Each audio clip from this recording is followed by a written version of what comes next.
Konstantin, thank you so much for taking the time. I want to talk about the Russian elections that started today, actually. So one of the characteristics of these elections was a total crackdown on the media. Why this extraordinary dynamic? First of all, let's be clear about the terms. This is not an election in the proper sense of the word.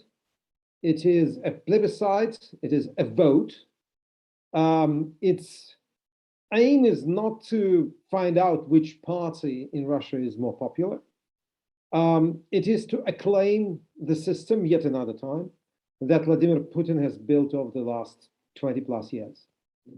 It is a vote that is supposed to prove that there is no change, instead of a normal parliamentary election, which basically is a real, really about taking the temperature of the society. This election is viewed by the presidential administration, by the Putin regime, not per se, not as a standalone event, but as a preparation for 2024, when Vladimir Putin's term rounds out, and he's supposed to decide what he's going to do next. So the Duma we are going to see sitting in a few weeks' time will be there to give legitimacy and, if need be, quasi-legal support to whatever Putin decides to do in 2024. He already can run for another 2 terms, actually, but he's famously risk-averse. So he really wants to pick the legislature with kind of very loyal people that will do his bidding. And this is the reason that this year,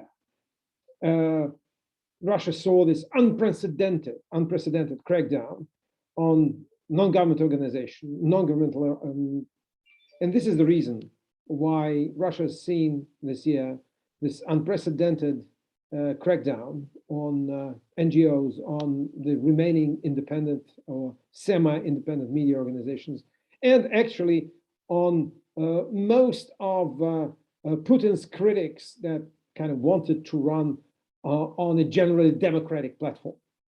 So this is, I think, a continuation of the process we saw last year with Putin effectively changing the constitution, or basically rewriting it, and making himself president for life. And combined with the poisoning of Alexei Navalny, which gave huge powers to the security services, which now basically what they do, they mop up whatever remains of the domestic opposition. And I think eventually they will start hunting witch hunts already inside Putin's elite, but that's a bit later probably. So I suppose that what we have a qualitative change in the already evolving regime, which means that the Kremlin shreds the rest of the pretense that Russia has, its own very specific, but still democracy. And I think that this is something that we'll see evolving and developing in the coming years. I see. You mentioned Navalny. He appealed to voters to engage in the system that he devised. It's called smart voting. And does this imply strengthening of the communists, a, so to speak, red retaliation? Well, I'm in 2 minds about this particular strategy, because one has to understand that parties that take part in the election, or the so-called election, be them Putin's United Russia, the communists, or the so-called liberal Democrats of Vladimir Zhirinovsky, who are neither liberal nor democratic, or the Just Russia party, which is headed by the closest Russia has to a neo-Nazi leader, Zakhar Prilepin. All these parties are essentially financed and controlled by the Kremlin. And they are just, les accoutrements, they are just the facade, the stage set, the stage props that imitate some kind of competition at the top. If you look at how deputies, how MPs from these parties vote on all essential, important pieces of legislation for Putin, strengthening the security services, annexing the Crimea, cracking down on opposition, cracking down on the media, strengthening internet controls. They all vote the same. So I think that maybe to inflict pain on United Russia, voting for a communist or a Zhirinovskaya is okay. But in fact, it doesn't change the system. And I think that some people would point to the 2011 Duma elections when this kind of strategy of smart voting did put some very unpleasant for the Kremlin people in the Duma. But first of all, it was 10 years ago. It was a different regime before the war with Ukraine, before all that happened since then. And secondly, even those MPs that were in that Duma that sat from 2011 to 2016, they never changed anything. Russian politics didn't change because 2 or 3 people in the Duma decided to pose as critics of Putin. And I think that at that time, the late, great Boris Nemtsov, who was assassinated in 2015, said that he would prefer boycott of the elections because voter turnout for the Kremlin is as important as actually the figures of the vote count for this or that party. In 2011, the late, great Boris Nemtsov, who was assassinated, said that by actually voting, taking part in the vote, you legitimize the system, which is a circus, which masquerades as election, as a legitimate system. And I would say that although probably smart voting was, well, you could try it in 2011. In 2021, you already know that this is definitely a circus. So I would say that the boycott strategy could have also been okay, because it would have sent a signal to the Kremlin that people don't care about the system. It would have been probably less spectacular in some way. But bear in mind the fact that Putin cares about voter turnout no less than he cares about, the specific figures of the specific votes that this or that puppet party gets. Boycotting may have been also a viable and valid strategy, let's put it like that, because I suppose that in a system like Putin's, which is a system of extreme control, which I wouldn't call totalitarian, but it's of course moving beyond authoritarian. The issue of political philosophy becomes as important as the day-to-day running, the day-to-day management of politics. And I suppose that saying this is not a legitimate system is as important as inflicting specific or creating or trying to achieve specific results during the vote. I think that, alas, Putin's critics today lack a concise political philosophy of Russia, if you wish, of future Russia, how they want to see Russia, what kind of political processes you want to see as viable in Russia. And I suppose that this creates a situation in which Putin will be satisfied with the result any which way the election goes, or the so-called election goes. I see. I already mentioned the crackdown on the media. Now with the traditional niche of independent journalism being cleared and being prosecuted, which new forms of independent journalism can appear? How can it continue to exist, and maybe outside of Russia? There's a Russian saying, "Свято место пусто не бывает." Someone always takes the saint's place. So I think that there's going to be a proliferation of independent media organizations abroad in emigration. I think that citizen journalism in Russia still remains.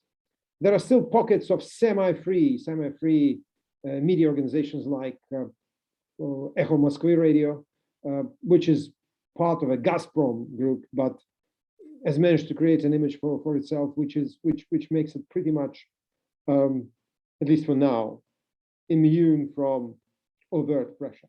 Although I'm sure that there's covert pressure. I think that the government is worried about it. I think that the Kremlin wants to limit the spread of social media in Russia, independent reporting, citizen reporting, and investigation. Because of that, we've seen recently a spike in attempts to regulate the internet, slow it down, block VPN providers, i.e., make everything to create conditions in which Russians will have more and more difficulties accessing independent information. I suppose that this is, in the end, a losing game unless Russia wants to go really the Chinese way. I think there's a lot of admiration for China, for its police state, especially in Russian security services. So I'm not actually, I don't exclude that that the Kremlin will go down that road. However, I suppose that it will be more difficult because in the end, Russia is not China in many ways, and Russian society is different from the Chinese society, and the power structure in Russia is different from the Chinese power structure. So I think that there will be some successes for Putin on this road, but I don't think Russia will become a kind of North Korea or even Xinjiang for that matter. This means that the struggle will continue. It will be a difficult struggle. But of course, one thing the West can do is support independent Russian media. And that is even more important, I would say. Give all sorts of technical help for the Russian media, independent Russian media, to be able to distribute inside Russia. This is, I think, actually number one priority. Delivery is very important because there's going to be content. In the age of social media, you're never short of content. Issue is delivery.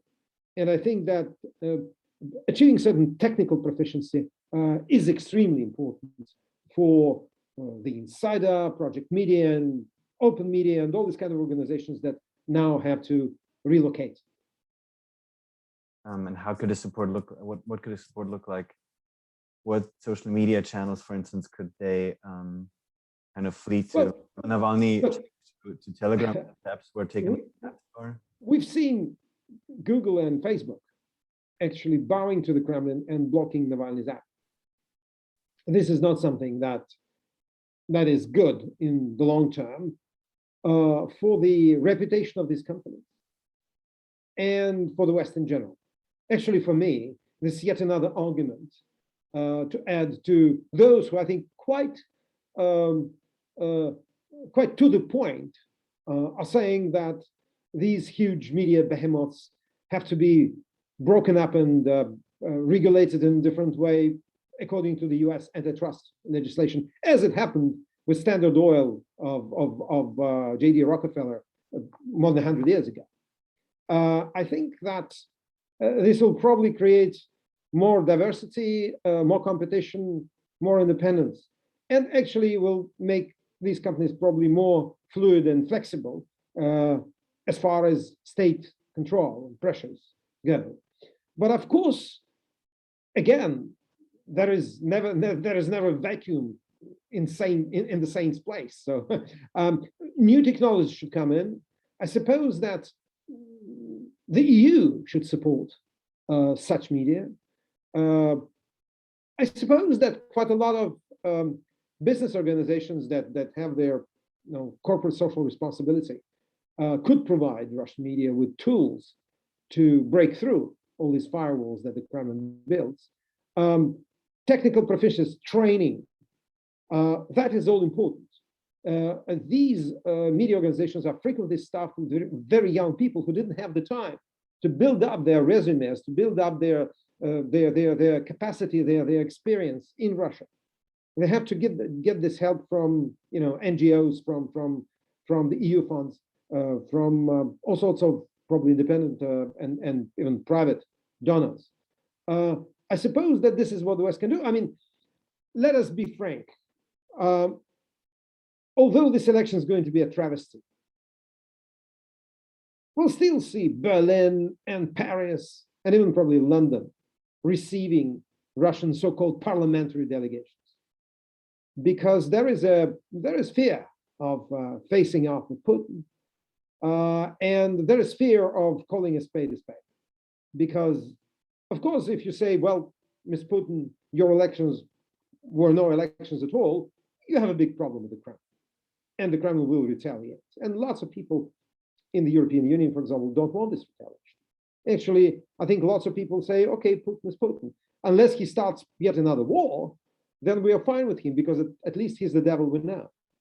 I'm not speaking about Central Europe, I'm not speaking about the Baltics, I'm not probably speaking about the United States, but definitely, as I say, west of the Oder River, there are lots of people that think that way. Putin knows it, Putin's going to use it. And I think because of that, the minimum that Europe could do, that the European Union countries could do, is help independent journalism in Russia, help